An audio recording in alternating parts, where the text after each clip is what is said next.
And good afternoon, I'm Brian Sanders. Thanks for being with us on this Thursday. Another day on verdict watch in the Gabrielle Nestande hit-and-run trial. The jury was deliberating until about 9 o'clock last night and is now going on 18 hours. Judge Karen Sage gave jurors the option of a mistrial based in part on a note that said the jury was having a hard time reaching an agreement. If they can't come to a verdict and a mistrial is declared, the case would be retried with a new jury. Our Chris Sadeghi is live at the Travis County Courthouse following every step of this case. And Chris, what is the latest?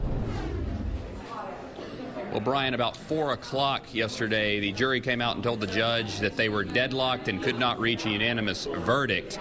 If this is a hung jury, this trial could be declared a mistrial, which would cause this case to be retried all over again for a different jury, and the decision won't be any easier for those 12 men and women. So Judge Karen Sage urged them to keep working. Jurors are given instructions on how to conduct their deliberations.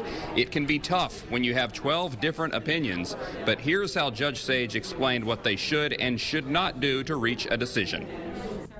Do not surrender your honest beliefs solely because of the opinion of your fellow jurors or for the mere purpose of returning a verdict. But remember also that after full deliberation and consideration of the evidence in this case, it is your duty to agree upon a unanimous verdict if you can do so.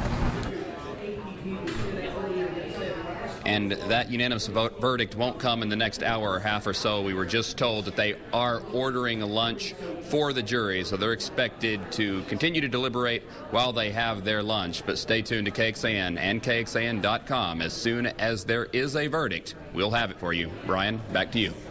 All right, thanks, Chris. Courtney Griffin's family says the decision has been a long time coming, but they are willing to wait as long as it takes for the jury to get it right. Friends and family of Griffin came to show support yesterday as they waited. Jurors got the case Tuesday night at 7 o'clock. The talks continued yesterday for about 10 hours before Judge Karen Sage let them go home. It sounds like the jury's really taking their time and really looking at all the evidence, and that's what we want them to do, and we want them to come back with the right verdict. That was Bart Griffin, Courtney's father, and he is calling for stiffer penalties for people convicted in hit-and-run crashes. There are now 3 proposals in the state legislature to do just that. One of them is authored by Austin Senator Kirk Watson and supported by local attorney David Courageous. He says right now the law makes it easier to leave the scene of a crash than to stay and help. Well, the incentives to flee is because it's a lesser penalty to leave the scene of an accident without telling anybody if you're intoxicated than it is to stay and help. And unfortunately, it takes a high-profile case to do that. Otherwise, the public doesn't know. This is a very unknown law, and it is the last loophole to DWI that needs to be closed.